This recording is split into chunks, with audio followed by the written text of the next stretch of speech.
So back in 1998, I was just 14 and living here in Leeds in the UK. I liked football, I liked my mum's shepherd pie, and I liked throwing sticks for our dog down at the park. Now what I didn't like most people, was school. I couldn't stand it, in fact, but I had my best mate Danny to get me through the day there. Now me and Danny used to get the bus together at the end of school, and no matter how much of a bad day I'd had, he'd always find a way to cheer me up.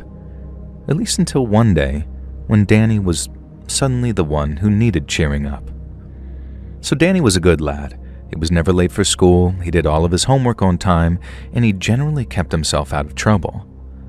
And then one day, while walking out of the boys' toilets, Danny accidentally bumped into a teacher named Mr. Carter, sending hot tea all over the front of Carter's nice white shirt.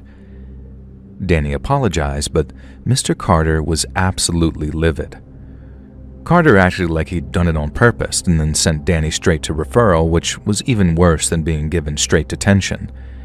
He then told the school's head teacher that Danny had deliberately spilt a scalding hot drink all over him.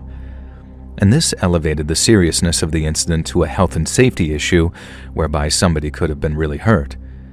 And as a result, the head teacher wanted Danny expelled. Danny's parents basically begged the head teacher not to expel him, and in the end, they managed to whittle down the punishment to 2 weeks of hourly after-school detention, including 2 hours on Saturday mornings. Danny said they believed that he hadn't meant to hurt Mr. Carter, but being fully aware of how unfair life could be, they advised him to keep his mouth shut, take the punishment, and put it behind him. Danny's brother, on the other hand, wasn't quite so philosophical about it. Paul, who was almost a whole 3 years older than us, wanted revenge.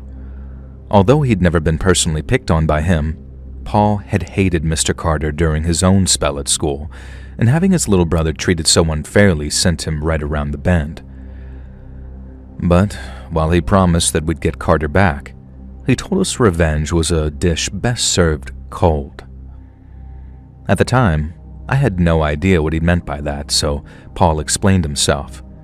If we rode our bikes past Mr. Carter's house that very same day and pelted it with 24 rotten eggs, he'd know who it was right away. But wait a couple of months and make him think that you're all good and sorry and all of that, and he'd have no bloody idea who it was. On top of that, Carter would have even less of an idea of who egged his house if we did something on a night of the year when all sorts of stuff like that is happening. That night being Mischief Night. Now, for those that don't know, and to be fair, I didn't really know this myself till I Googled it, Mischief Night is a tradition that stretches back hundreds of years. Historically, it's taken place on different days of the year depending on which area of the world you're in, but the premise is always the same. The night before some sort of religious festival, kids take to the streets to perform acts of mischief. In the distant past, the mischief involved robbing cabbages from nearby farms. But more recently, in places like the United Kingdom and America, kids throw eggs or sometimes whole rolls of toilet paper over houses and trees till they're completely covered. It used to take place on the 30th of April. Then I know at one point in parts of England, it used to happen on the night before bonfire night.